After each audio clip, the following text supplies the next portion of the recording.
what's the long stretch on sustainability, like grasping the understanding of that, obtaining it, and actually having that from here on out?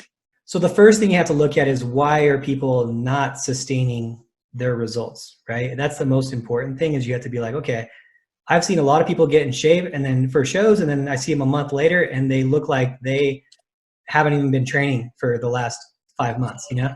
That is super, super common, and I hate seeing it. So the reality of that is two things. One, people, when they get done with shows, they want to eat right away, you know? And that's a hormonal thing. It could be a coaching thing as well. It just depends, like, on how aggressive their coach was. So you have hormones, basically two hormones that are in your system that are leptin and ghrelin, which are basically a hunger hormone, which tells you that you're hungry, and then a satiety hormone that tells you that you're full.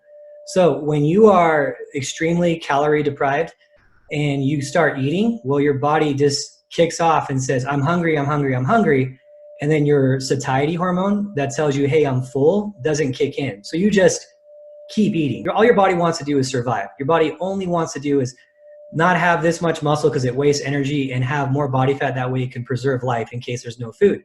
How we're training our body is counterintuitive to what we're designed to do. So the first thing is, how do we minimize that? And we minimize that reaction by, one, keeping the diet somewhat realistic all the way through prep, right? So not giving you 800 calories to get ready for a show, you know, for the whole time. Not giving you hours of cardio, so you're in such a big deficit that your body just wants to eat food right when you get done with the show. It just wants to eat because your deficit has been so great. You know, if you have someone getting ready for a show who's at, you know, a 20% calorie deficit, which is still considered pretty extreme, to maybe even 30%, they're not going to have the same response after they get off stage that someone who had a 50%, 60% caloric deficit. And you see these people that are doing 2 hours of cardio, they're eating nothing but fish and vegetables and maybe a tiny bit of carbs, with like almost no fats. Those people are going to have more so the response of, I can't wait to get some food in me, than someone who's been eating, you know, just a slight deficit. So that's the first thing. We have to look at the approach, and that's going to be the sustainability part. This is a very layered question, as you said. The next thing is going to be hormonally, you know. Are you checking your hormones? Especially because you're 49, are you checking your hormones? You know, at the end of prep, is your thyroid hormone output lower than when it started? Is your testosterone where it was when we started? Is your cortisol levels in a safe place, or in a good place for you to not go through the side effects of having elevated cortisol for long periods? Is your estrogen in the right place? Like, there's a lot of different factors that go into it.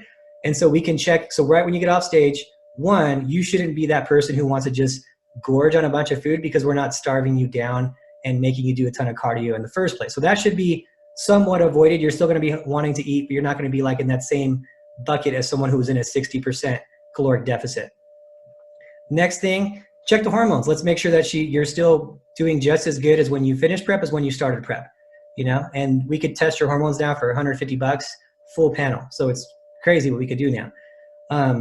Then the next thing would be, we got to bring her metabolism back up to full speed without her gaining a significant amount of body fat, or without her gaining, really ideally, much body fat at all.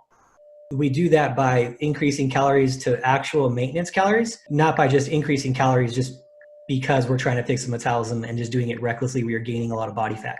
So that's kind of the factors that go into that. And to make sure that it's sustainable is we have to sustain the body fat level. We have to increase food. We have to decrease cardio. We have to do all this without gaining body fat. So we're still checking in. We're still seeing the adjustments. We're still making sure your waistline isn't going up like crazy every week.